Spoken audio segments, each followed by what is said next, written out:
100,000 activists in Switzerland have secured a vote that would basically provide $2,800 a month to every single citizen living inside or in Switzerland, which is kind of incredible because they literally do not have to do anything if this type of legislation passes. So the reason why they want to do it is because they want to provide basic monthly income to everyone in Switzerland, regardless of what they do. And part of the reason why is because they want to make sure that they can afford the bare necessities, and they also want to encourage people to do what they really love to do as a career, not be forced to do something because it's the most profitable.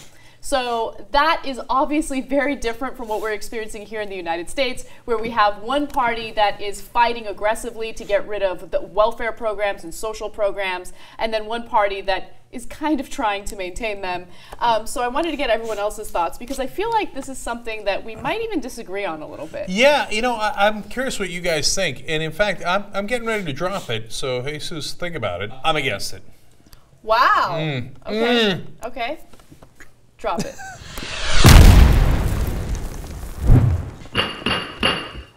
Quarters in session. Justice Mankiewicz, thoughts? I think this totally exonerates the Swiss for taking all the money and art that the Nazis stole from the Jews. Oh, it does? Yeah. Okay. All right. Completely off the hook now. Not a problem. That was right. Little grudge. I don't give a shit what they do. Oh. I don't care. I mean, it's a rich country. There's, I think, 8 million people, 7.9 million people. You know, it's if you have the ability to do it, I think you should probably do it. I imagine that the economic disparity between rich and poor in Switzerland is pretty extreme because we know there are some significantly rich people in Switzerland.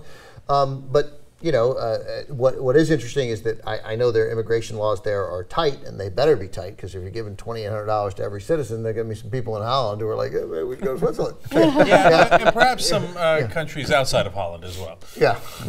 Yeah. Yeah, so some of the poorer countries might find that a little alluring. Yeah, totally. So let You me mean jump us, in. right? Yeah, well, at this Most of the TYT employees will Yeah, immediately I jump was ship to just Switzerland. assuming, it's funny, I was only picking countries where it would be an easy trip. I guess if you were going to move, you'd be willing to, you know, go to some trouble to get there. Yeah. Yeah, well, it's tough crossing the Alps either way, Yeah. but I think they might be able to do that. I think this is an interesting proposal. I don't know how easily it would be carried out because I'm curious how they would fund current social programs and then do this on top of that. If they can afford it, it's an interesting proposal. I would want to see what kind of impact it would have. Maybe we can do a quick little case study, try it out for a few years and see if people just like stop working, because that's of course the big argument. If you just give people $2,800 a month willy-nilly, then what incentive do they have to go out there and work? But there are people out there that are really motivated and genuinely want to go do something that they enjoy for work. So for instance, you know, John and I had this hypothetical conversation, and if someone was handing me $2,800 a month, I wouldn't quit what I'm doing now because I get fulfillment out of it. It makes me feel good about myself. Will there be some people that take advantage of it and just lay around and do nothing? Of course. I spent $2,800 this morning. $2,800 a month.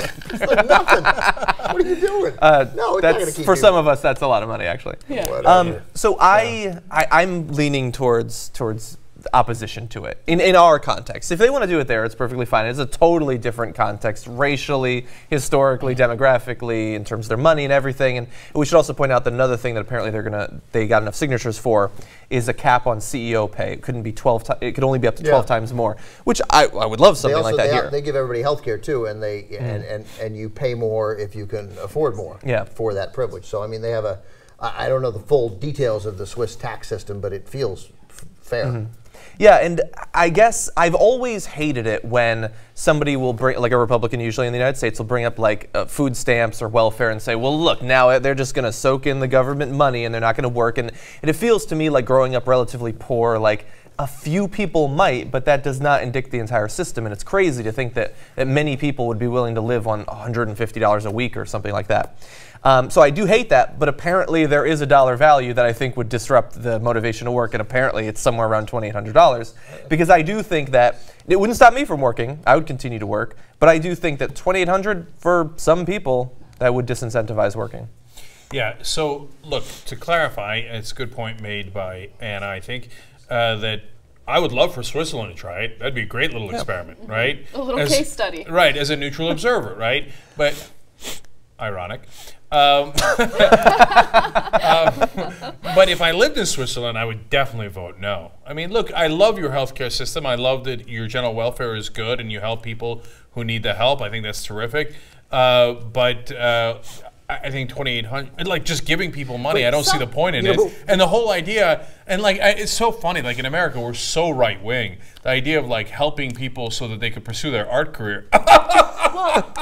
I mean, it would literally get laughed out of the building. Fashion, at the same maybe? time, though, Cenk, right now in Switzerland, they have a really high underemployment rate and also a pretty high unemployment rate. So there aren't really enough jobs out there. So what do? You just leave people on the streets. And another concern, though, and I think that this is a very legitimate concern about this proposal, is that if you give people $2,800 and you just say this is your basic income, there will be people on the other side that say, well, then why do we have any type of welfare system? Why don't we get rid of the subsidized health insurance? Why don't we get rid of, or they have government health insurance there. Why don't we get rid of that? Why don't we get rid of any type of social program we have? Because now they have money. Yeah. Let them decide how they use that money, and that could actually put their entire system in jeopardy. There's so many things that factor into this. Like, I mean, we don't know what they give out. I mean, $2,800 a month. If you combine, first of all, if you combine tax credits, there are plenty of people here who get $2,800 a month. So it doesn't depends on what else they do. And tax credits probably rely on working, though, I would think. Well, again, but they just rely on making your money. I mean, so you have to work in some, but it could be money you get from investments. I mean, they have, like you said, they have an underemployment problem. People don't quit their jobs. That's not how human beings work. They don't, and I don't agree. I don't. You think people are just inherently lazy? Like, I mean, I don't think they're going to quit their jobs the next day, right? It's not like, hey, I won the lottery, $2,800 a month. I'll see you guys later, right? I don't know. If you got a family, man, $33,000, $33,600, right? For a year. I'm on that same boat, Uger. I'm on that same boat. $2,400. It's like $1 million a year, right? $33,600 a year, if you got anything other than it's just you, is not enough. I mean, I was kidding before. Your wife no, get it too. I know. But I think, look, come on, keep it real, man. I mean, I think there's a ton of people in the world who are like, $2,800, well, and then I'll get a little bit here, I'll sell something on eBay, I'm fine. Yeah. Okay? I think we're way underestimating how many people would start mailing it in. Yeah. I don't know. Or work in a way that they would not keep their job. I don't know. How much when we give, what is the equivalent of what we give if you're on every possible government subsidy? And this country's full of bums. By the way, think about how empowering it would be to have the freedom to do something that you genuinely love, as opposed to being forced to doing something that's highly profitable. Yeah, that I don't care about. I mean, their motivation for it is irrelevant to me. Whether it's what people, people will work and because people, I don't know, man. People want to make. That's not enough money to get people to quit. To get a significant number of people to quit. Remember when we were underemployed? Like when we lost our jobs in Miami and then we're coming out here to LA. How long did we milk that unemployment? For as long as we possibly could, right? Oh damn! And we didn't. And I don't know about you, but I didn't work in that time, right? No, I didn't work in that time, but I tried to get a job every fucking day, and so did you. What planet are you from? The planet where I tried a little harder after I ran out of unemployment. Can I make one last point? And I'm not buying it. You didn't. You tried incredibly hard. You wanted a job.